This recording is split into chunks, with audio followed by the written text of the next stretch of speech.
host, Christina. I'm Jay Love. And this is the Healing and Heals podcast. We are super excited for you guys to be joining us on today for episode 4. Let's get it. So we have been talking about a number of things. And today we are going to be talking about where did you get those shoes from? Where you get the shoes, child? Yes, honey. Because have you ever seen somebody walking around and you're just like, okay, so those are clean. Okay, shoes. Okay, That's come on, shoe ministry. Where did you get those from? Right? That's the first thing you want to know, because when you see something that looks attractive, or you see something that you like or that draws your attention, the first thing you want to know is, where'd you get it from, right? So today we're going to be talking about where'd you get that shoe from, meaning that issue. And it was kind of interesting because during this whole entire week, God has really been dealing with me about revelation. And a lot of times we think the revelation means that it's revealing something outside of us. Like you got a revelation about a word, or, you got a revelation about a situation or things of nature. But he's really been dealing with me about revelation about yourself, like revealing to me. Yeah. Can we pause for a second? Yes. Just like this soon. I'm sorry. Because for me, it's interesting that you go outside of yourself first when he was revealing something. For me, I immediately go internal, like what I do.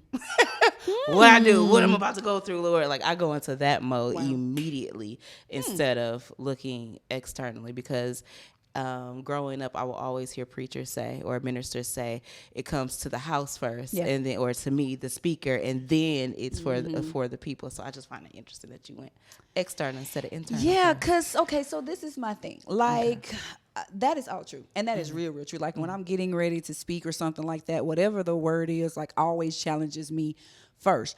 But most of the time when it comes to an issue that I'm dealing with, I get an understanding of it outside of me first. Okay. Like, okay, you angry all the time, so maybe you got some underlying issues. Like I'm real quick to see the mote in someone else's eye without seeing the splinter in yours or something to that degree. Y'all can Google the Bible app and figure it out. But it's in there, I promise. The splinter in someone else's, not the plank in yours. Yeah, plank in yours. Yeah. Yeah. So like I'm easy to like pick up on what somebody else has going on, and I can like diagnose and sift through their stuff. But when it comes to looking at me, it looks real nasty, and I don't really want to. I don't really want to look at that first. So we're going to talk about where did we get it from? Yeah, because part of the revelation part for me was, like you talked about last week, which was so good, about why, like asking the question why, like the why. And so when dealing with different issues, a lot of things we just take on as ourselves. Yeah. Like I'm just mean like that. Like I just tell it like it is. I'm straightforward, And the truth of the matter is, you just mean. And it's okay to be yourself if that's who you are, right? But know that it's not all, and that everyone does not have to accept that part of you, right? Because that really is the issue. We don't have, you can be who you are, but you will lose out on relationships or opportunities if that's all you're going to emote or pour out into other people, if that's going to be your negative or a negative stance. Because usually that's when people are like, I'm not messing with you. Or sometimes it's the fact that we're looking at a reflection of ourselves, right? And that'd be the problem right now. And the real question boils down is to, where did you get that from? So I don't know if you guys have seen it, but there's a commercial that pops up on my Facebook feed when I'm scrolling through these random posts that I never post on. So if y'all looking to post for me, I probably ain't gonna post the whole lot, just let you know up front. But I'm gonna look at it, but I ain't gonna respond, just gonna be real. But so like there's this thing that pops up, and it's a picture of this flower, right? And the tip of the flower has died. It's like one of those big leaves, and the tip of it has died. And the person goes with the scissors, and like the big red X pops up, like that's not what you're supposed to do to fix it. And then they pour like a solution in the container, and then all of a sudden it comes back.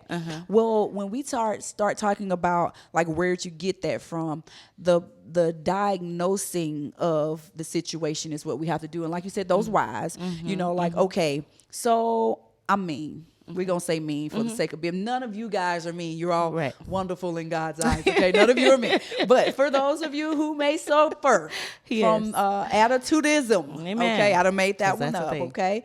That's a thing. You know, sometimes that issue is rooted in something else. Yes. And figuring out where that issue comes from is kind of what we're going to be dealing with today. Just kind of taking a look at what we got that may not be so attractive and figuring out where did it come from. Now, my thing, I told Jackie, y'all, my thing is we have in my family line a large forehead. Okay. Yes. When I was younger, they said it was a 5-head, now the 4-head. We not going to call nobody out from my elementary and middle school days. I'm going to let y'all be grown, but y'all know who you are. We had those 5-head jokes. Listen. And, you know, all this kind of stuff. And I hated my hair being pulled back in a ponytail because it showed my large forehead. And, ooh, we know you smart. Look how big your head is. You know, all the shade, right? Okay. And so I was so upset about it because everybody on my mother's side of the family has a large forehead. And I love y'all aunties, but y'all know we do. So, you know, it was like, okay, that's a Rambo thing, which is my mother's maiden name. You know, that's a Rambo thing. We all kind of have large foreheads. Yes. You need to be proud of that. You know, that's a Rambo thing. Well, Jackie, in reality, when we started going through this, where'd you get that from? I thought that was the end of the road. Okay. And I'm using forehead as an example, but I'm going to connect it for you spiritually because it happens the same way in the spiritual. So my physical example is this forehead, but stay with me. Yeah. So I said, okay, it came from my mother's side of the family. It's just genetics. That's it. That is what it is, right? Well, truth be told, it go a little bit further than that. Okay. Because that was the first why. You know, you ask why one time, and you're usually going to get some kind of surface answer. Right. Right? Some kind of justification, which is an easy thing to do. Because we don't always do the work. Okay, so come on, work. So I asked why again, because as I looked at my mother's family line, I couldn't really find a whole lot of people who had this same large forehead situation. So it couldn't just pop up out the blue, right? So then I started looking at my biological dad's side of the family. And anybody who has ever seen my biological dad, I look a lot like him. Gotcha. Now, for most people, you see me with my mother, you say I look like my mother, but I actually look a lot like my biological dad, who has a large forehead. So then it was like, okay, well, did I get this from my mom or is it something deeper, right? And when it comes to spiritual things, it's similar. Okay. You may say I'm angry or I'm irritated because I don't know, my dad wasn't in my life or my mom wasn't in my life, whatever. But is that really the root? Because if you really start digging further into that, you may realize that that's not the issue at all. That's not the problem. It's not that they called your forehead big. It's why. And how it made me feel was even more of a bigger problem than whether it came from my mom's side of the family or my dad's side of the family. Kind of like with that plant. It would be real simple for me to just cut off at the fact that my mom had a big forehead or my dad had a big forehead and let that be that. And they picked at me, but this is the reason why, and let it go. Okay. So what did you find was the problem? The truth was I felt very, very insecure about how I looked. And I wanted to at least have some excuse to tell myself. You were insecure about how you looked to yourself or how other people perceived you? How other people perceived me. And I wanted to at least have some explanation, some justification for it. Like, okay, yeah, this may be what it is, because you can't deny the facts. You know what I mean? Like the plant. Sure. The plant is literally dying. You see the tip of it, it's brown, it has no life. You can't deny those facts. Yeah. But what's the best way to recover from it? You gotta figure out where did the problem start. Because we could cut this issue off here, but the plant still could die because whatever was killing it has not been removed. Because it was the root. It's the root. And that's what we're gonna deal with today. It's just kind of going through where did we really get that from and how do we get to the root of it? So we found a root. So big forehead was your issue. Mine was change. Change. And so over the last couple of weeks, actually, I've been dealing with a whole lot of change, a whole lot of transition. And I'm like, okay, cool. You embrace it sort of, kind of, right? And I'm like, okay. But I told you all before we were backstage talk, right? you were asked, I think, are we okay to go ahead and discuss? Yeah, let's do it. I think. Yeah. Right. Like, wait, what? And I'm like, whoa, wait, that is not the normal response. Because I had some real fresh feelings of processing, and I was like, okay, but why? Right. Why is this an issue? What is it? Is it time? Is it situation? What's wrong? And so I literally had to backtrack my thoughts, right? And figure out why there was such a strong annoyance. And I'm talking to a friend, and I got to rambling, and I remember having a conversation with my mom. And we started talking about Thanksgiving and how I respond to when I'm hungry. That's a thing. So my friend and I were discussing dinner. She's like, "What you eat for dinner?" I was like, "Well, I eat supper because I usually eat." But she's like, "What's the difference?" I'm like, "Well, I'm probably eating dinner and probably by like 3 or 4 o'clock. Like I'm done. And if I'm eating past that, I'm usually snacking, right?" So I was like, unless it's during the week, then maybe I'll eat a little later. But typically, Sundays I'm supper eating.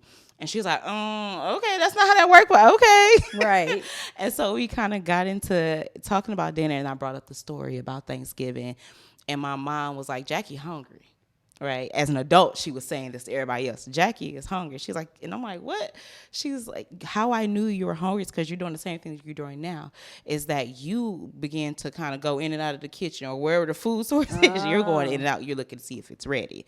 And to date, I am very much so like that. And so, in preparation for Thanksgiving, my family, don't invite me. If you tell me a time. Right. All right. I'm gracing 30 minutes. Right. 45 minutes. Right. An hour. Okay. Well, I left one Thanksgiving because they told me, I think 4 o'clock. It was almost 6. Yeah, I'm hungry. Right. First of all, it's not only about the food, but Thanksgiving is my event. Like, that's a whole day. I don't care about no other holiday except for Thanksgiving. I said, okay, I'll be back. I left. I went to my dad's house where the food was done at 2. Right. Right. I'm going to eat. And it's crazy. And I'll be back. It's crazy that you brought up like the Thanksgiving story. There was this story about a husband and wife, and the lady had like this, she would always cut like the end of the ham off, right? Okay. And she would bake and so the husband was like, why do you always like cut the ham like that? Yeah. And she was like, I really don't know. Like, that's how my mom cooked it. And that's how her grandma cooked it. And that's how her mom cooked it. And so I just always was raised to, cut this off. Hence, where'd you get that from? Yes. So he picks up the phone and calls his mother-in-law and go, "Hey, my wife says she keeps cutting this ham off because that's how you taught her to cook it. Why is y'all doing that?" Yeah. And she was like, "Well, I don't know." And so she calls her mother. Thank God she was still living. And she was like, "Why did you always cut the ham?" And turns out the mother used to cut the ham not because of the ham, but because she had a small pan. And so she was cutting the ham to fit in the pan that she had. But how often do we do the same thing? We'll pass down something. And the issue that's being resolved by that is no longer the situation again, which leads us to the next part of the podcast. Some things, when it comes to a root of a situation, have to be dealt with differently depending on where it came from. So the lady cutting the ham wasn't even necessary anymore. She had a great size oven. She had a perfect pan. She could have cooked the whole thing. Yeah. But how often are we missing out on things because we are stuck in a repetitive cycle of doing what was passed down to us and we didn't know where it came from. That's why I ask questions. Yeah. Right? That's the importance of asking questions, especially when it comes to generational curses. Like I know, so because it goes back to the roots. Right. We're still dealing with roots. We're having to dig things up so that we can burn them out, cut them out, whatever it is, so that growth can happen. Right. And so my grandmother, talked to her almost every Saturday, every other Saturday. And I remember one time she said to me, she said, "Miss Love," she said, "science and math go together." She said, "Science and math go together." She was like, "I don't know why." She's like, "I don't know why." She said, "Do you like science?" I'm like, "Yeah, absolutely hate math, but I love science," right? And so she's like, "Okay." And then the Holy Spirit began to speak through her. So the scientific parts of me allows me to ask questions. I need to prove this hypothesis.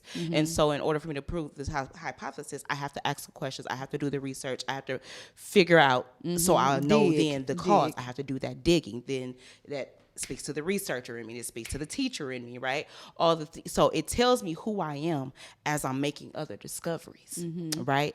And if we keep avoiding the root of a situation, you will never make the discovery to figure out who it is that you are. Right. Right. Instead, we'll build mountains or create mountains and piling all of these issues, deeming it okay by the family, but to society, it's unacceptable. Right.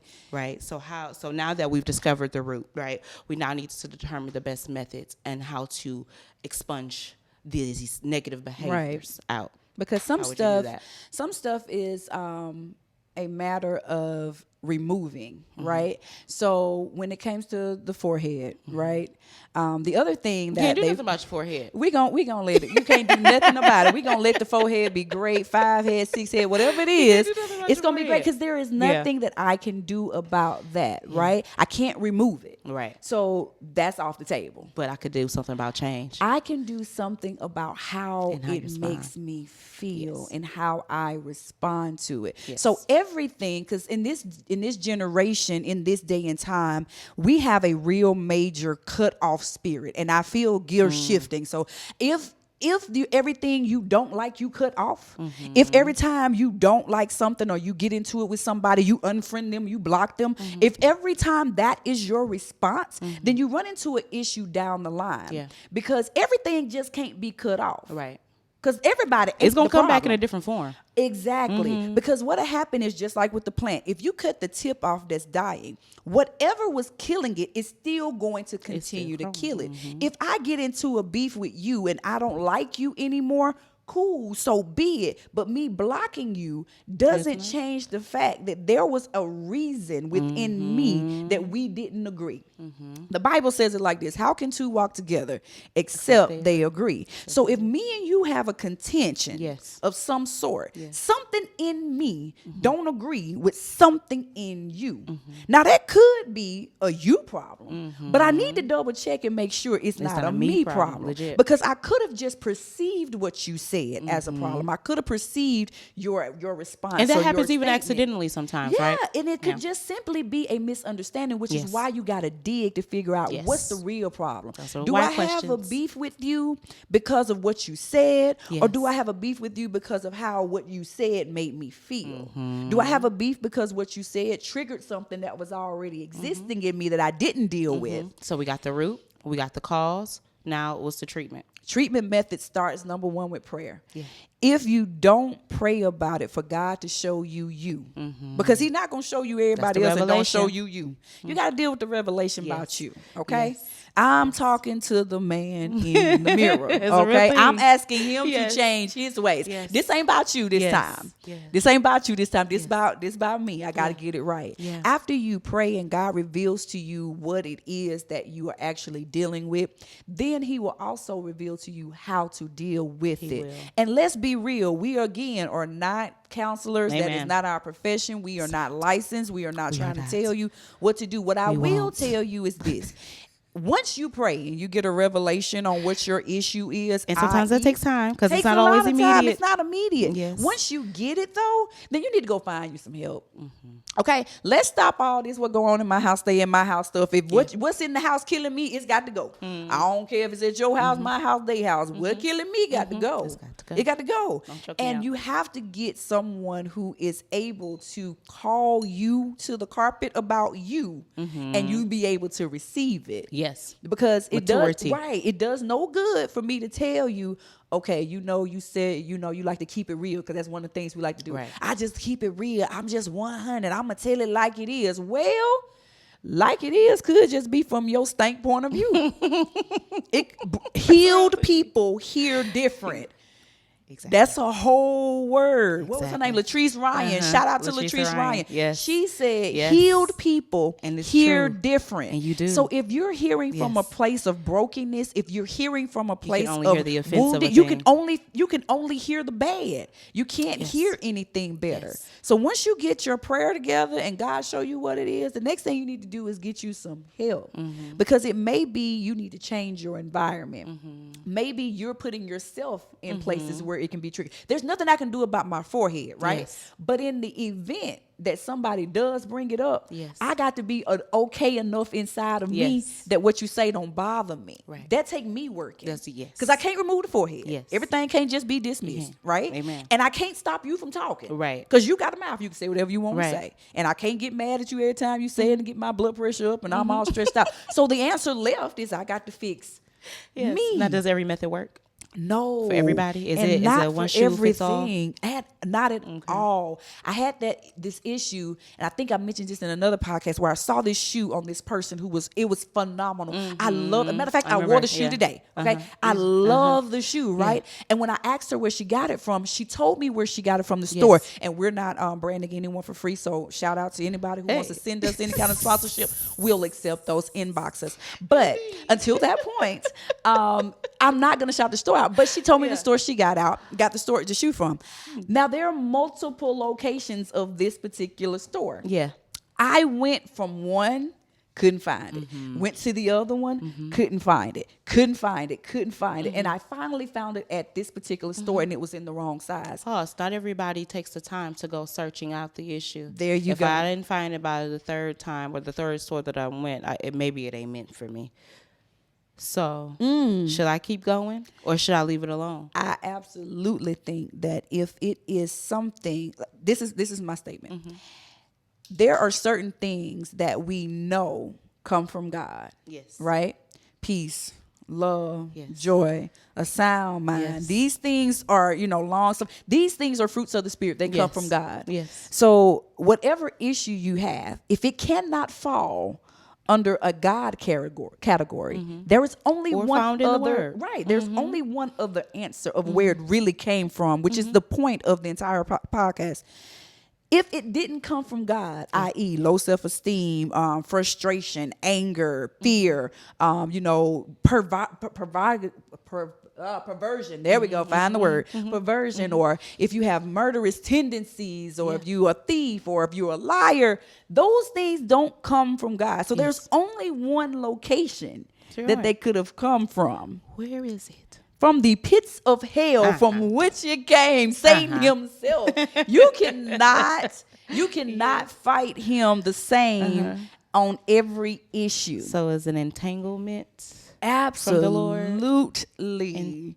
And Jada Pickett, that is not what it was. We ain't gonna hold their name. I'm calling that one. That is, ma'am. Entanglements, That is not it.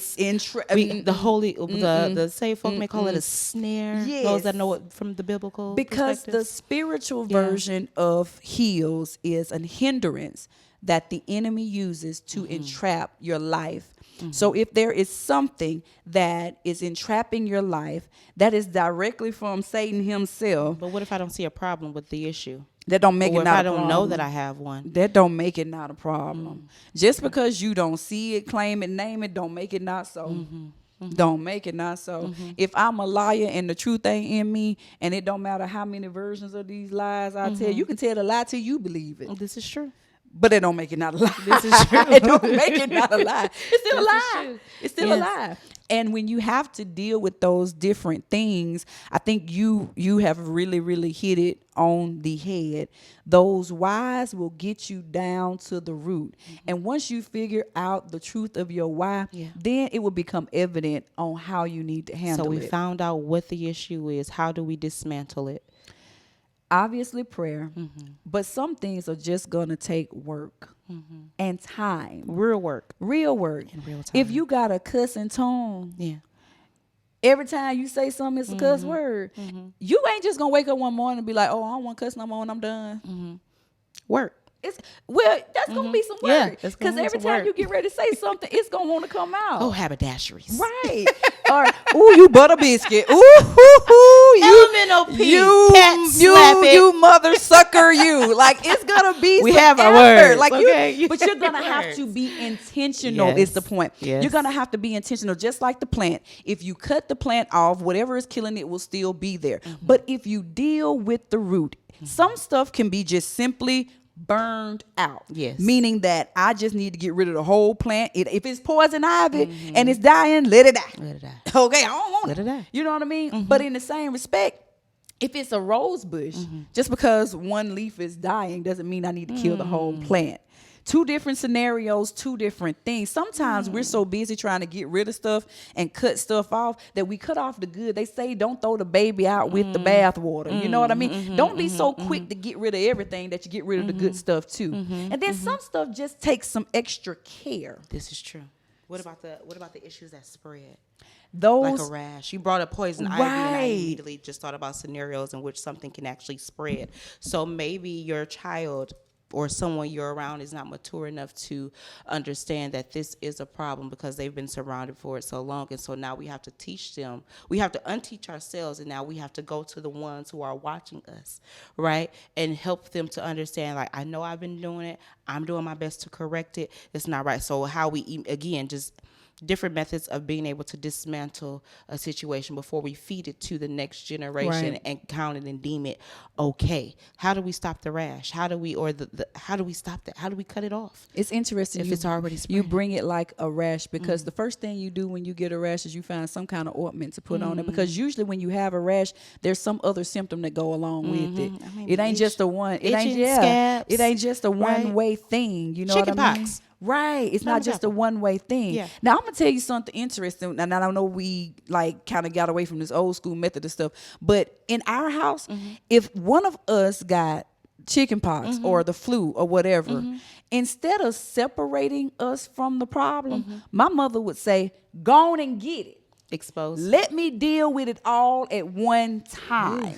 You know what I mean? Yeah. If this gonna be an issue, let's everybody shut it down. Let's all deal with the issue. And so once we all healed, we're done. Yes. And it don't mean that you get the flu and I'm good. Yeah. And now I get the flu and make you sick again. My word. Yeah.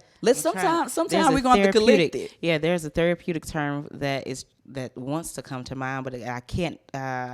It basically, it's like an environmental exposure. I'm gonna throw you right in it. And again, going back to the issue of change, it's been happening for a couple of weeks now, and sometimes I feel lost. And my one of my mentor friends was just letting me know. She said, "Hey."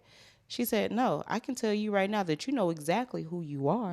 So don't ever fix your mouth to say that you don't. Right? She's like, no, that's a lie from the pits of hell, Jack. Exactly. I'm right? with them. She said, well, what the Lord is doing, she said some things could, and she reminded me what the Holy Spirit told me just only probably another 2 weeks before me even having that conversation with her. She said, he's throwing you in these different environments so he can teach you how to trust you. Right.